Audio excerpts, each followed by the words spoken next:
Hello guys, আশা করি সকলে ভালো আছেন। তুফানের পর সোলজার ছবিতে আরও একসাথে মেগাস্টার শাকিব খান ও চঞ্চল চৌধুরীকে দেখা যেতে চলেছে। ইয়েস, একদম ঠিক শুনেছেন, আবারও তাদেরকে একসাথে দেখা যেতে চলেছে সোলজার ছবিতে।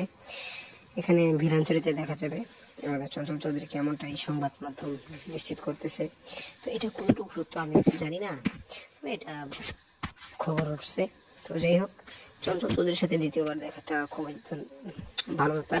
ঠিক, তাহলে শাকিব খানের সাথে 3বার হয়ে যাবে।